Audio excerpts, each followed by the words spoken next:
తుంగతుర్తి నియోజకవర్గ కాంగ్రెస్ పార్టీ అభ్యర్థిగా బరిలో నుంచి విజయం సాధించినటువంటి మందుల సామేల్ నియోజకవర్గంలో అనేక రకమైనటువంటి అభివృద్ధి కార్యక్రమాల్లో పాల్పంచుకోవడం జరుగుతుంది. ప్రస్తుతం మందు సామేల్ ఉన్నారు.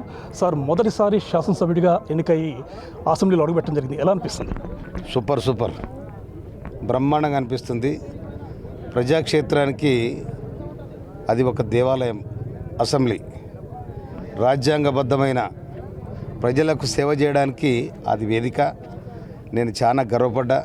అది తుంగతుర్తి ప్రజల దీవెన, కాంగ్రెస్ పార్టీ ఆశీర్వాదం, మా రేవంత్ రెడ్డి గారు రాష్ట్ర ముఖ్యమంత్రి వర్యులు వారిచ్చిన అవకాశం, మా స్థానిక మంత్రివర్యులు వెంకరెడ్డి గారు, ఉత్తమ్ కుమార్ రెడ్డి గారు నా ఎంట ఉండి, మా సోదరుడు కిరణ్ కుమార్ రెడ్డి గారు, వీళ్ళందరూ, మా వెంకన్న గారు, వీళ్ళందరూ నా ఎంట ఉండి నడిపించారు.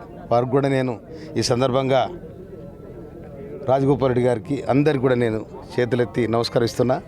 అన్నిటికంటే ముఖ్యంగా మంచి మెజార్టీ ఇచ్చి, తుంగతుర్తి చరిత్రలో లేని మెజార్టీ ఇచ్చి 51,094 ఓట్ల మెజార్టీ ఇచ్చిన తుంగతుర్తి ప్రజలు అంతా నన్ను ఆదరించి గౌరవించారు. కాబట్టి ఆ తుంగతుర్తి ప్రజలకు మళ్ళీ ఒకసారి నేను చేతులెత్తి దండం పెడతా ఉన్నా. నేను బీఆర్ఎస్ పార్టీలో కొనసాగినటువంటి మీరు ఆ తర్వాత కాంగ్రెస్ పార్టీలో జాయిన్ కావటం, కాంగ్రెస్ పార్టీ నుండి వెంటనే మీకు టికెట్ రావటం, ఇంత భారీ మెజార్టీతో విజయం సాధించడం, ఇది ఎలా సాధ్యమైంది? అది మందల సామ్యాలు అంటే అట్లా.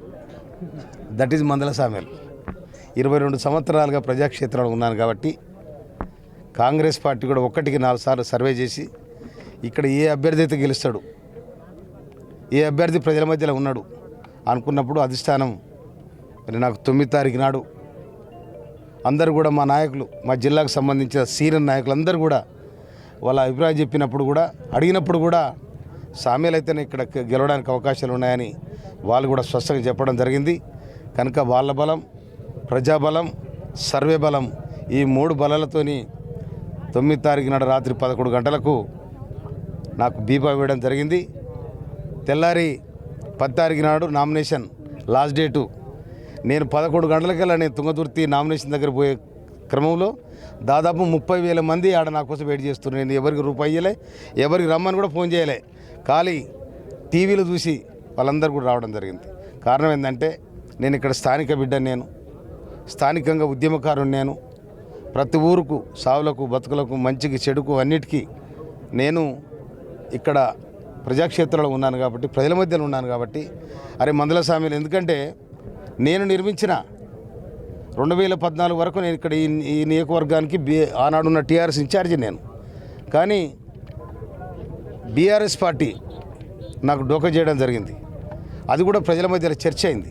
2018లో వస్తుంది అనుకున్నాం, అది కూడా చాలా ఘోరంగా అవమానించడం జరిగింది వీళ్ళు. తర్వాత నేను ఒక కార్పొరేట్ చైర్మన్ అయిన తర్వాత 2016 కార్పొరేట్ చైర్మన్ అయ్యి అడ్డగూరు మండలంలో, నా సొంత మండలం అది, ఆ మండలంలో దాదాపు 20 కోట్ల రూపాయలు పెట్టి గోడౌన్ నిర్మాణం చేస్తే కనీసము నేను ఇప్పుడున్న జగదీష్ రెడ్డి పోయిన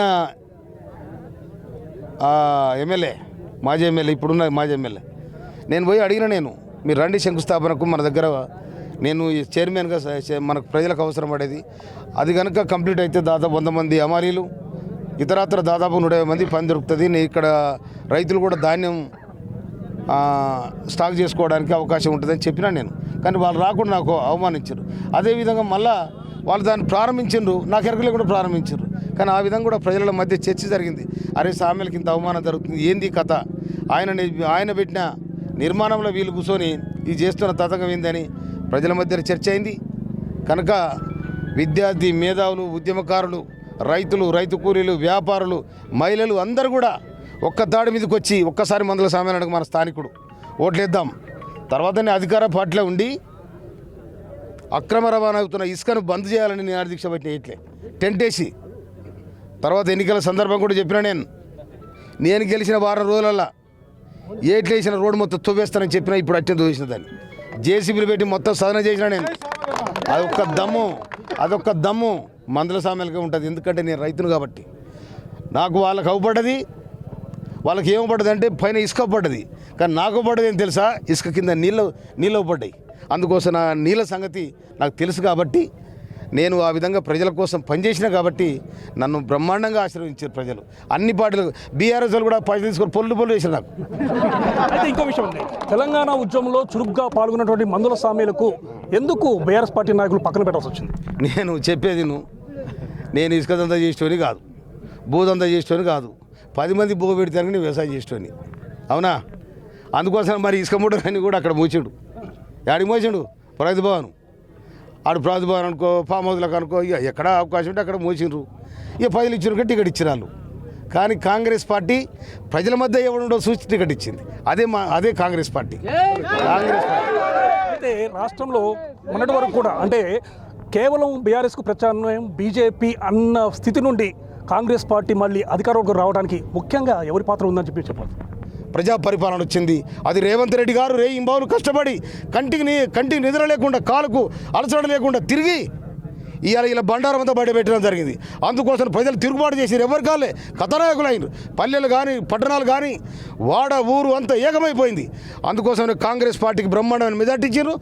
అందులో నాకు కసి మీద ఎవరా మేము ఎమ్మెల్యే అంటే మందల సాగలరా ఆఖరి భార్య భర్తలు కూడా అనుకున్నారు, ఏమై ఎటొద్దామంటే ఎక్కడెత్తాను మందల సాగలు కొట్టేయాలి, ఎందుకు వేస్తావు? మా ఇంటికి వచ్చిండు, మా కడపకు వచ్చిండు, నన్ను దీవించిండు, మా పిల్లల సభలకు సాయం చేసిండు.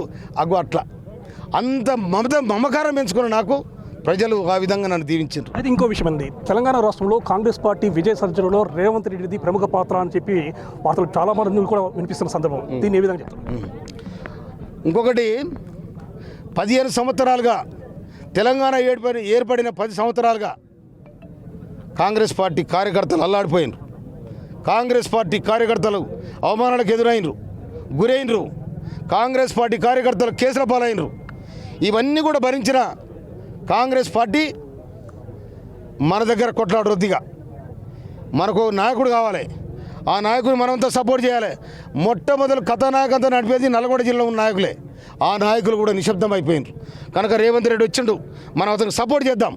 అక్కడ జీవరెడ్డి కానీ, ఇక్కడ షబ్బీరలు కానీ, కోమటిరెడ్డి గారు కానీ, ఉత్తమ్ కుమార్ రెడ్డి కానీ, జానారెడ్డి కానీ, దామరెడ్డి కానీ అందరు కూడా ఒకడు ముందుకు వచ్చిండు. ఒక యువకుడు మంచికి చెడుకు యుద్ధ బేరై మోగుతుండు.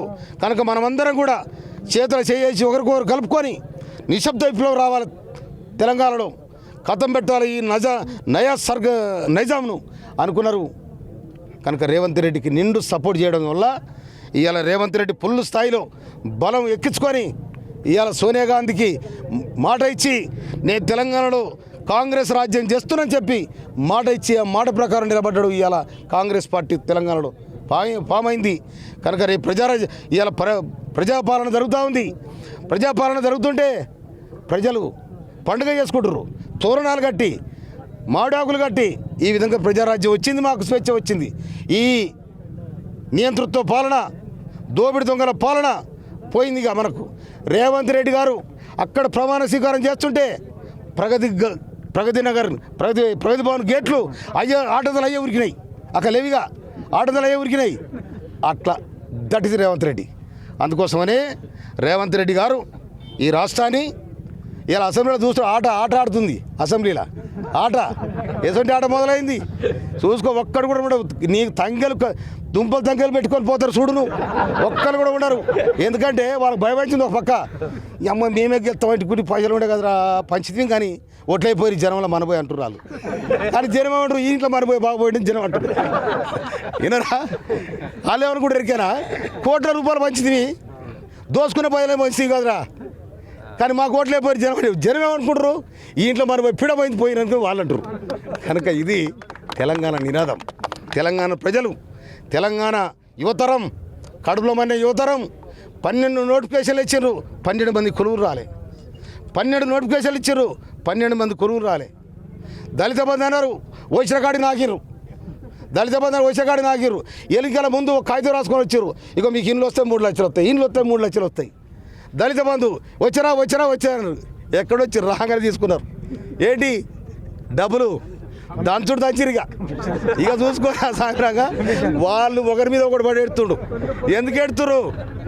అయ్యా నేను ముఖ్యమంత్రినే అనుకుంటే నన్ను ఏం చేస్తావని అయ్యా కొడుకు నేనేం చేస్తున్నాను అని కూడా కొట్టించడం. ఒకరి మీద ఒకటి పడి ఏడుస్తుర్రు. కనుక దాచుకున్నది రేవంత్ రెడ్డి అంటే ఏమనుకున్నావు? వేగుచుక్క, తెలంగాణ వేగుచుక్క. అందుకోసమనే ఆ వేగుచుక్క నీడలో ఈ రాష్ట్రం నడుస్తుంది. దానికి మంత్రులందరూ కూడా మంత్రులందరూ సీనియర్ నాయకులందరూ ఇవాళ ఉత్తమ్ కుమార్ రెడ్డి గారు కానీ వారు 3 సార్లు పీసీసీ అధ్యక్షుడు చేసిన నీటిపారుదల శాఖ మంత్రి అయ్యిండు. కాళేశ్వరం మీద కథ మొదలైంది. తర్వాత రోడ్ల భవనాల శాఖ మంత్రులు వెంకరెడ్డి గారు బ్రహ్మాండంగా ఆనాడే తెలంగాణ రాకముందు కిరణ్ కుమార్ రెడ్డి ప్రభుత్వంలో మంత్రిగా ఉంటే అది బీక్ పడేసి అమరనాథ అధ్యక్ష చేసిన వెంకరెడ్డి గారు తెలంగాణ ఉద్యమకారుడు ఆయన. ఇవాళ రోడ్ల భవనాల శాఖ మంత్రి అయ్యిండు. తర్వాత అక్కడ పోతే తుమ్మల నాగేశ్వరరావు గారు నీటిపారుదల శాఖ మంత్రి అయ్యిండు, అగ్రికల్చర్ మినిస్టర్ అయ్యిండు. తర్వాత మనకు రెవెన్యూ మినిస్టర్ పొంగులేటి అయ్యిండు. వీళ్ళందరూ కూడా ఏకమై నిండుగా రేవంత్ రెడ్డి గారికి బలాన్నిచ్చి ఈ రాష్ట్రాన్ని ఎంతో ప్రగతిని సాధిస్తారు కూడా మనం చేస్తున్నాను నేను. ఇంకా మొత్తానికి తెలంగాణ రాష్ట్రంలో ఇచ్చినటువంటి కాంగ్రెస్ పార్టీని తెలంగాణ రాష్ట్రానికి ఏ విధంగా అయితే అభివృద్ధి చెప్తామని చెప్పి భావించారో అదేవిధంగా అభివృద్ధిని కొనసాగిస్తూ ఉండడం జరిగింది. ముఖ్యంగా తెలంగాణ రాష్ట్రానికి సంబంధించి కాంగ్రెస్ పార్టీ విజయ సాధించడంలో రేవంత్ రెడ్డి పాత్ర అనేది చాలా గర్వించదగ్గది. అదే విషయాన్ని కూడా పందుల స్వామి చెప్తున్న సందర్భం అయితే ఉంది. ముఖ్యంగా తెలంగాణ రాష్ట్రానికి సంబంధించి కాంగ్రెస్ పార్టీ ఈరోజు విజయకేతనం ఎగురవేసి రాష్ట్రంలో అధికారంలోకి వచ్చిందంటే దానికి రేవంత్ రెడ్డి కారణము. అదేవిధంగా తెలంగాణ రాష్ట్ర ప్రజలందరూ కూడా ఇచ్చినటువంటి తెలంగాణ రాష్ట్రంలో ఇచ్చినటువంటి కాంగ్రెస్ పార్టీని నమ్మారు. రాష్ట్రంలో వారి యొక్క ప్రభుత్వాన్ని తీసుకొచ్చారు.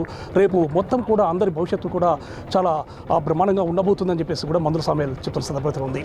తంగుతుర్తి నుండి కిరణ్ రవిత పుల్లారావు, బిగ్ టీవీ.